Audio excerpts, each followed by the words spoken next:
He who holds the frame the longest wins. Say it. Last week I have seen this news. Oh, it is men who aim for women out of their league. It is not that women go for the top 10%. It is the other way around. Men go for more attractive women than themselves. They have to lower their standards. Oh, it takes two to tango rehab. When I saw that article, I thought that they probably went by the slope approach of asking a random number of people to rate men and women, which still would be lazy. Slope approach to measure attractiveness. But turns out they didn't bother to do even that. Even that, bruh. I checked the paper. They measure the attractiveness of users on the app by how many right swipes they've got. Like, they didn't even gather a random group of people, third-party people, and let them do the rating. Which still would be flawed because, as we all know, everybody overrates women's looks and underrates men's. But they didn't do even that. Guys, this is one of the reasons why I am telling you, you gotta stop taking every study seriously. When you base attractiveness on how many right swipes a user gets, obviously all women, nearly all women are gonna be in higher desirability.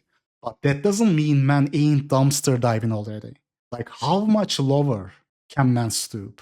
Just to say I am in a relationship, men already sacrifice a lot. We are at a point where the bar literally can't go any lower. Just look at the size of the manosphere channels, dude. I am willing to bet money that average rehab room viewer actually has higher SMV than average Better Bachelor viewer. And Better Bachelor probably knows and feels this too.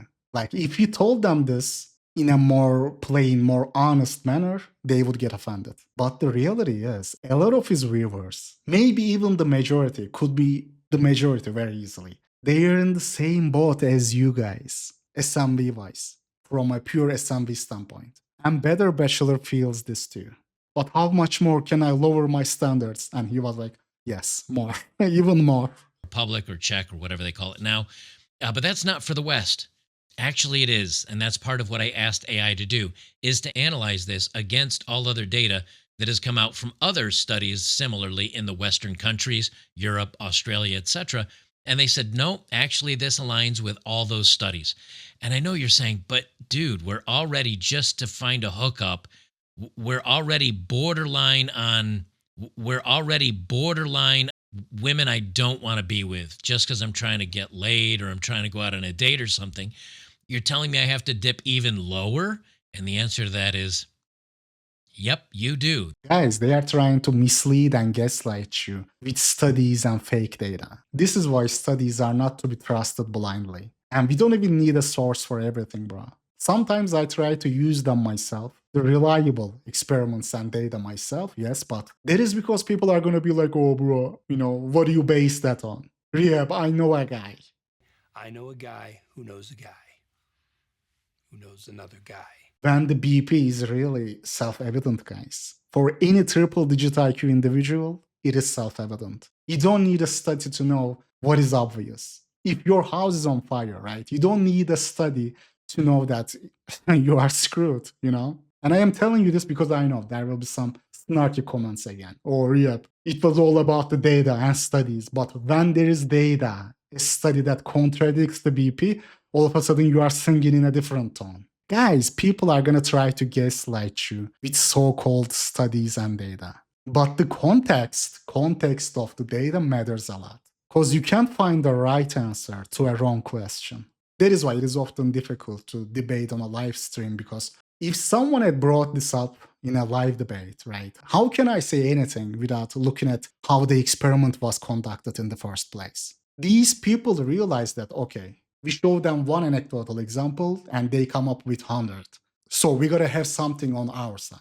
So what they do is they cling on to those studies and fake data to gaslight you.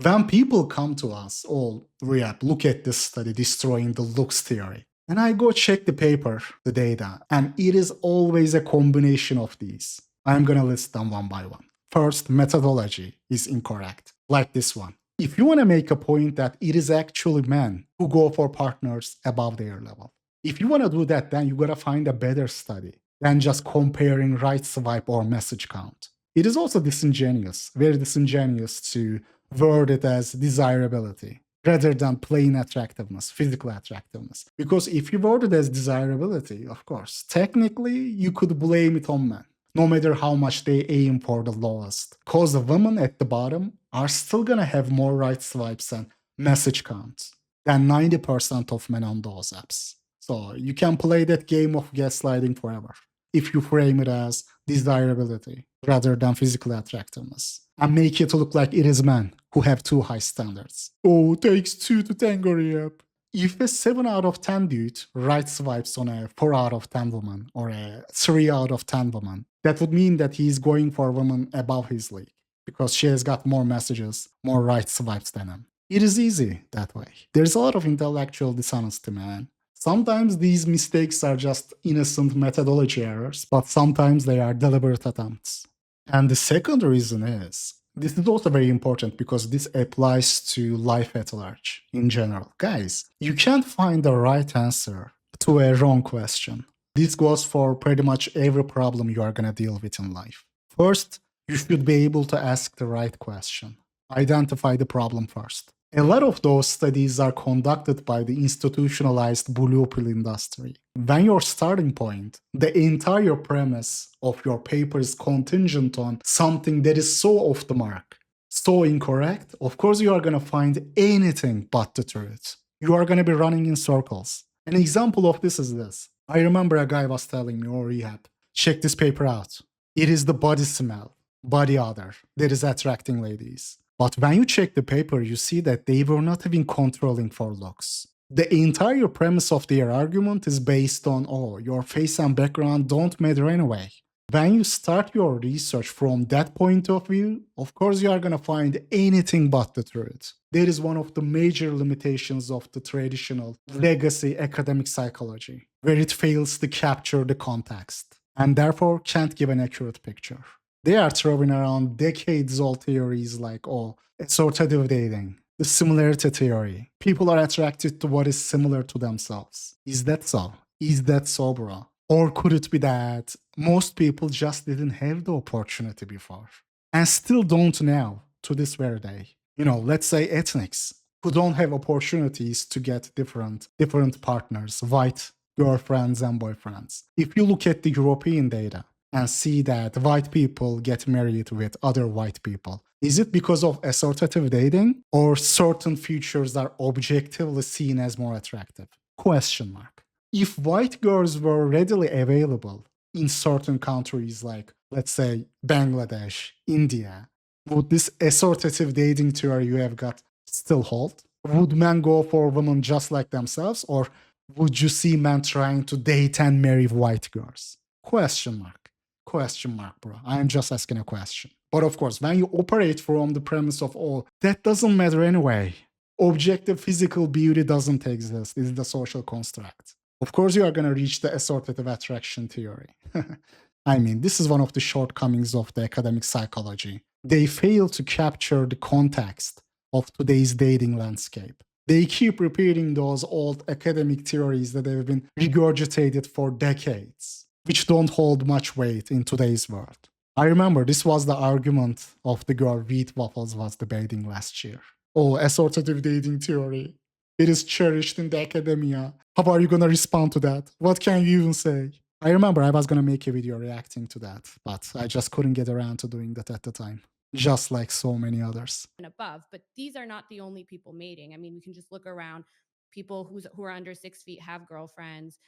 People tend, like I said, this is the most well-researched theory in the psychology of attraction, is the assortative mating and the similarity attraction hypothesis, that people tend to mate across in a multitude of different on a multitude of different metrics. And so I guess my main issue is, if this is the way that you're saying the world is, then how come we are not seeing that in the real world? How come we are not seeing that it's just really tall or just really attractive people? I will try to find that clip during editing, but guys, the point I am trying to make is this. The traditional legacy psychology just fails here because they ask a wrong question. People are just not comfortable with the idea of genetic determinism and lookism. They think it is something shallow. But that is the idea those institutions are running their experiments on. The idea of looks don't matter anyway. when you're asking the wrong question, any answer you are going to find will also be wrong. The studies and experiments are almost always done from the assumption of face and background not being a major factor. Or even if they pretend to control for physical attractiveness, they are not able to measure it correctly because they take what people have to say at face value. Which actually brings me to the next point. Guys, those experiments often don't take the Hawthorne effect into account. There is a major gap between people's stated preferences versus revealed actual preferences. They will say something and do something completely different. People are gonna give you the socially desirable answer when they think they are being observed. And this point is exactly why online dating app experiments are gonna give you a lot more accuracy, because this is an intimate matter. Unless you can spy on people's bedrooms and see who they are hooking up with, this is as good as it is gonna get. Oh, don't use dating app stats as an argument, dude. Not everybody is using dating apps. Just read this cringe-maxed similarity dating theory. But the reality is a lot more straightforward. People overcomplicate stuff. You can go ask 100 million people. Doesn't mean anything. But a data showing the actual behavior of only 10,000 people, only 10,000 is a lot more credible than what 100 million people have to say. What people have to say is worthless than dirt, if it doesn't match their behavior, of course. Percent of guys just don't have a social I circle. mean, well, even with online dating apps, like there are far more men on there than women, but even under 30, about half have used it. 30 to 50 drops to 37%. It's about 47%. So you're right that people say it's the best way to meet people, but it's still only 47% to say that. And then like 23% say still like through friends. So it's still under, even though it's the most compared to other ways to do it, it's still under half. I mean, this applies to us men as well. This is one of the reasons why I believe those virginity numbers are most likely worse than they look. Men will be inclined to say they are not, and women will be inclined to say they are, even if they are not. There was another so-called data. I didn't make a video about it back then. It was something like, oh, study shows women are attracted to bald men. But it turns out it is just some survey. You can never take that stuff seriously. The very same applies to phenotype as well. Shoving a camera to women's faces and asking them whether they would date X, Y, Z. It is the same as asking them if they are some evil racist. This is the entire reason why an experiment being double-blind is very important. So controlling for looks ain't enough. Controls for looks, but doesn't remove the Hawthorne effect, doesn't control for stated versus actual preferences. That paper still ain't worth much, because women are gonna say something and do something completely different. You have guys like Think Before You Sleep pushing unironically that women are attracted to kindness just because they said so. As long as you act like a man, are honest about it, and are doing well in other aspects of your life and other aspects of your character. The only girls that care about a guy having lots of sexual experience are girls who want short-term relationships. Dude, outside of this community, the default thinking system is that. The default premise of those experiments and studies are conducted on. Ask women what they are attracted to, and you are gonna have guys like Think Before You Sleep. At this point, you can't even tell who's being, serious and who is not. Some of you were like, oh yeah, bro, that clip is sarcastic.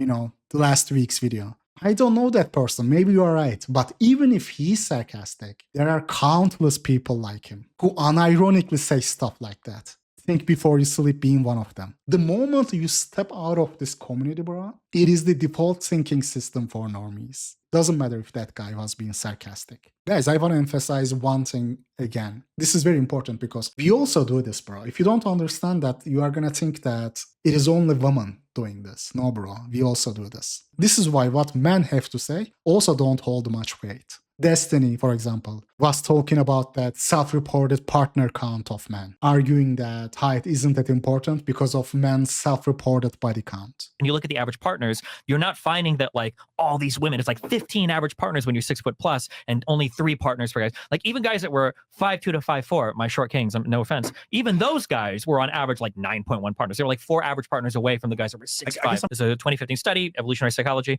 Bro, if they ask me, Rap, how many partners have you had in the past? I am not gonna say 0, but a woman might say 0.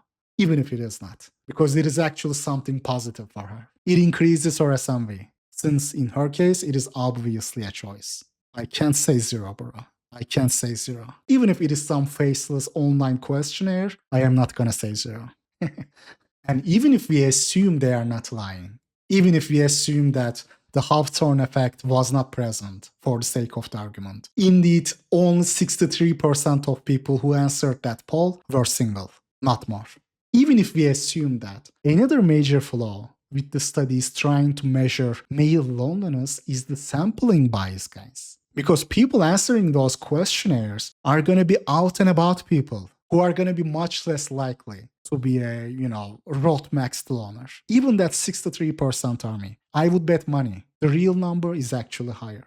Percentage of adult young men that are single. I would bet money that the real number is higher than 63%. I just can't prove it. Because true rot maxers, neat maxers won't be replying those studies, those polls. Oh, we asked 200 college students at the campus. Yeah, but those out and about men, not rot max dudes, who spend 17 hours a day playing video games, whilst running 7-hour-long TFM live streams in the background. In politics, they call this, so-called shy conservative voter phenomenon, meaning that liberals are overrepresented in the polls, which is often true. And it is the same here. You can call it, the shy sub-5 factor. You can call it the silent rot maxer, the ghost of rot maxer, whatever, right? You can call it whatever. But the point is going to be the same. People answering those polls are going to be out and about people, not kind of people you are trying to find and count. And then, on top of all this, even if you assume that the Hawthorne effect wasn't present, sampling bias wasn't there, which is very, very unlikely, then there is the context. For example, let's say 63% is right. Let's say the 37% didn't lie. You gotta know the nature of the relationships they are in. How many men dumpster dive and still get treated like trash just to have a girlfriend? You gotta ask these questions. Even if the guy in that 37% is in a relationship, but in what conditions? The real situation, I promise you guys, the real situation is a lot worse.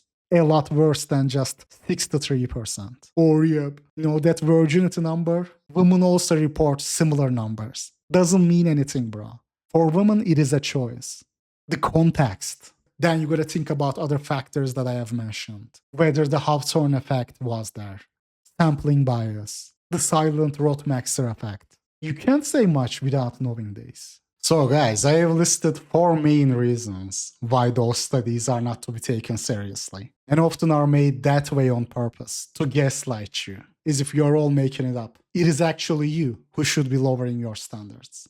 And this is also another reason why it is so pointless to go on debates. People were asking me, Rehab, what would you have done differently? Guys, I can't be sitting there and read every single trash paper comment. So during the debate, someone is gonna be like, oh, look at this Riyadh, look at this study. It proves that women don't prioritize looks. How am I just supposed to read the paper on the fly to know what is wrong with it? Those live debates are useless, man, I am telling you. Oh, I am gonna debate, I am debating. It is not that I am scared or I have any doubts about the BP, but live debates are just a show, guys. Just a show. It is not a good way to get to the bottom of the issues. If I am debating a white girl, no matter how much stupid nonsense she's spouting, she's gonna look like she's right to normies. Her viewers are gonna be like, I can barely understand what this guy is saying. Is Rehab recording with a toilet paper or something? The vicious and vile insults are gonna come out.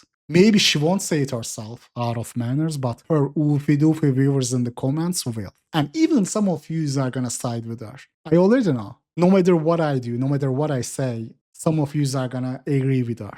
Especially ethnic viewers. Or yeah, you just got schooled by her, dude. The moment a white girl with a cool British accent opens her mouth, you guys are gonna be like, oh yeah, she owned you, dude. She's gonna throw around some academic word that she doesn't understand herself. I will make a pronunciation mistake and everybody's gonna be like, oh yeah, she was running you. She was running you, dude. Won't even matter what I say, what I do. She's gonna sound like she's right in every single possible scenario. And then you are gonna have all the haters making reaction videos gleefully.